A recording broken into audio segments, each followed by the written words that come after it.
ready. Slip in the air, I can't see, but slip in the air. Yeah, farmer doggy. Yeah. Well, they can put it quick. Well, a huge warm welcome back, and it is absolutely glorious. If you're coming to the Algarve this week, it is going to be stunning. We're hitting 26 degrees today here in the Algarve, and it's going to be 30 tomorrow. And as far as I can see, the temperatures are going to be really, really warm. Got a little visitor, just let me turn the camera around.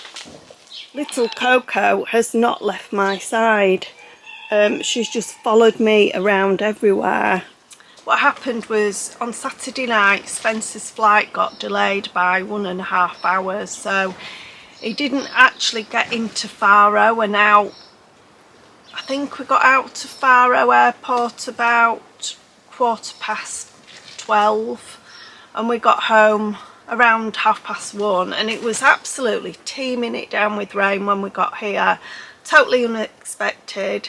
And little Coco, we'd kept her in a cage outside for recovery because the cat protection lady said that was the best thing for her, to be outside, because she's used to, she's totally a feral cat.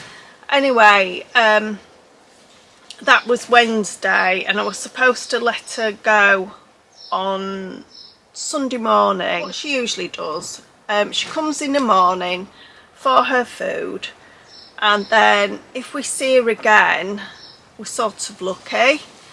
If we're hanging around on an evening outside watching the stars, she'll be around somewhere. But on Saturday night, it was teeming it down with rain, and I thought, she's going to get wet. I had nothing to cover the cage with. Anyway, I thought, I'm just going to have to let her go, and hopefully she'll be fine.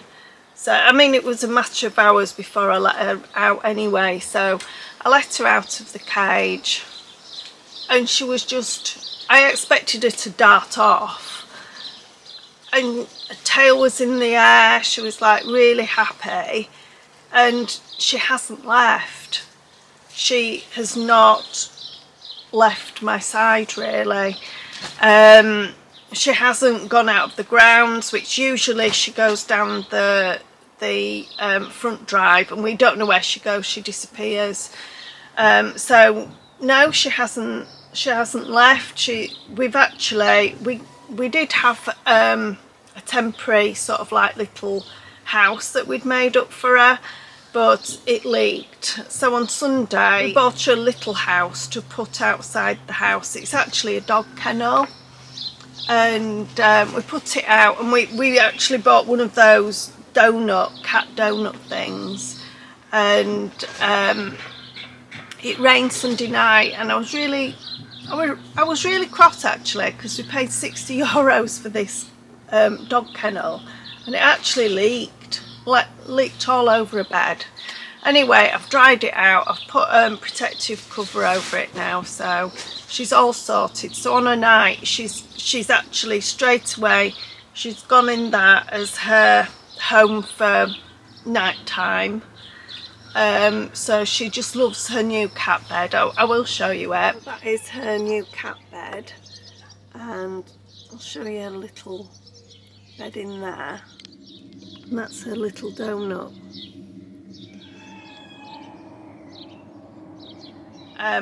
But because it's warm, I always have my windows and doors open anyway, so she's been coming in the house a lot more. She's actually been coming on the bed, and Belle's not happy about that.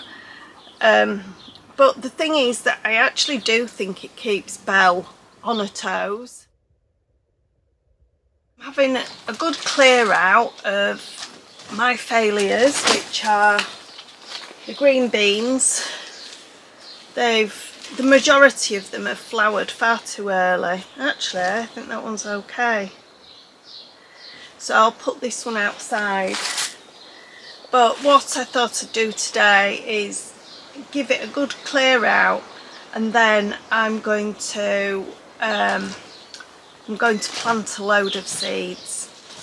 Now is the time to get cracking on with tomatoes, carrots, melons, absolutely everything. Could plant some more beans, so I'm going to do that today. I'm going to really crack on with it.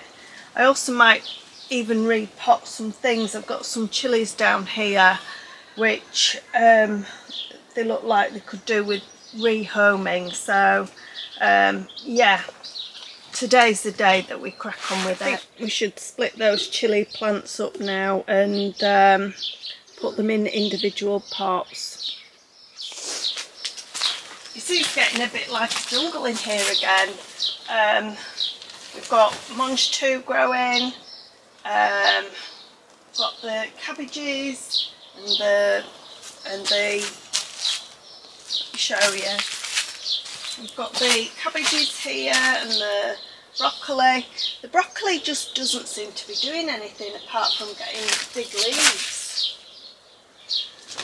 But I'm sure it'll all happen eventually.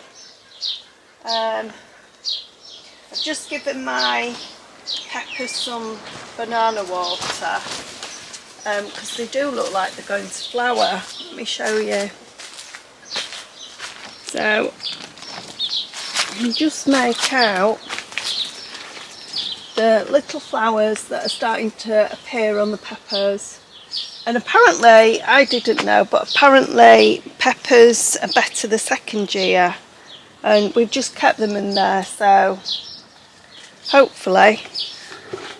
Right, well, I'm going to give this polytunnel good old water before I do any more. Yesterday I put in 100 cucumber plants, and you might think that's excessive. I know that the amount of things that would eat it, the probability of it surviving, I might get 25 plants. So anyway, I've put 100 cucumber plants. We all love cucumber. And again, here I have planted 250 tomato plants. You might think that that is excessive, but what happened last year, I planted 120 plants and we actually went through all the tomatoes.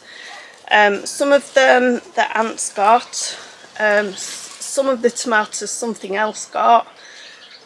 We did get some kind of blight on some of the tomatoes, so and we did actually go through a fair few tomatoes because I sun-dried them.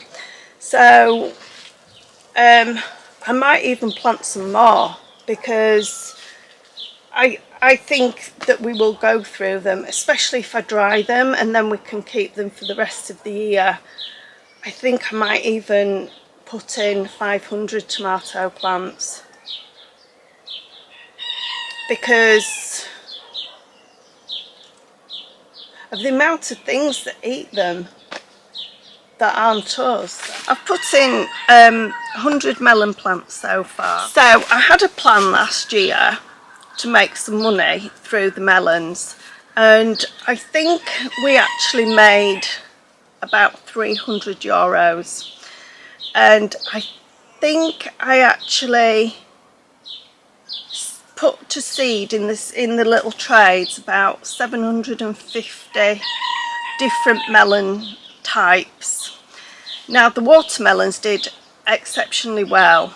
The yellow melons, they were okay, but they didn't really grow big. But we still sold some. But we're going to really concentrate on the watermelons this year. So I had a plan, and my plan is to actually grow enough watermelons to make the farming sustainable. Our biggest expense with farming at the moment, we have our own water supply, but to get the water up we have to use a bore pump. So if we're using the bore pump, that obviously is electricity. So I want to grow enough melons to buy enough solar to run the bore pump, and if we manage to do that, that means that we've actually got free farming, apart from buying the seeds. Obviously we can make our own fertiliser, and we can actually save some of the seeds, which I have done. So I'm going to count them up. So we're concentrating, because we did really well with the watermelons last year. Our farmers, the farmers that are around us, their melons actually failed. I really don't know why. And I have noticed that with farming is a huge gamble. What could work one year might not work the next year.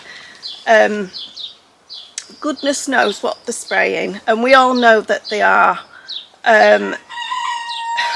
So I don't know. So anyway, we are going to concentrate heavily. We're going to concentrate heavily on watermelons. I want to make enough profit so the bore pump can pay for itself by buying solar. So that is the plan. Whether we can achieve it this year, because we didn't achieve it last year, but let's just fingers crossed, let's hope so. Little Coco's come back. Her little friend Gino has totally disappeared. Obviously he's been sterilised, hasn't been back since we let him go that day. He came back for his tea, but that's it. So I think she's really missing him. Anyway, I'm going to crack on with this now. I have got some, strangely enough, sugar baby watermelons. So I'm going to plant those. I'm going to pop in some butternut squash, and another thing that we did really well with last year was courgettes. So our best things that we did last year were courgettes, melon and tomato, so we're really going to go for it this year.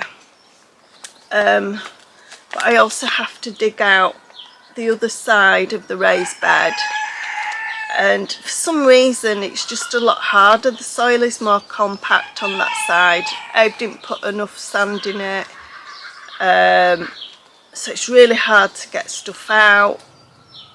Plus the fact I know there's a trapdoor spider's nest, and they're quite big, they're like. So anyway, cracking on with this now.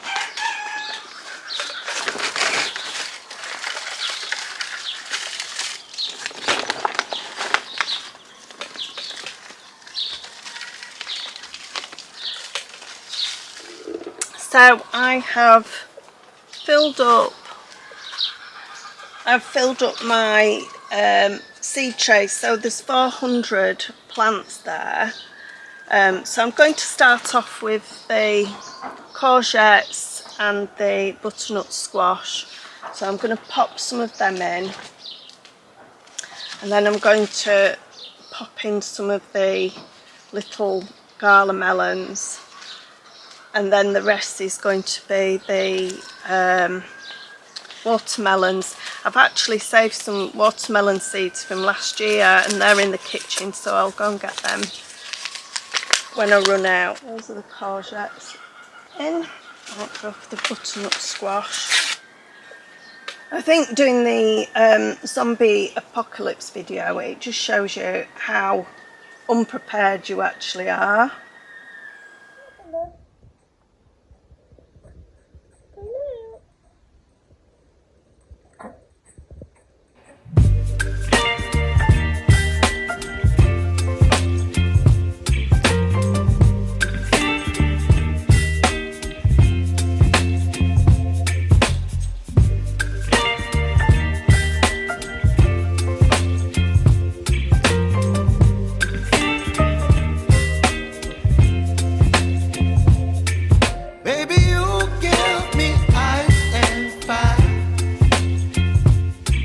Me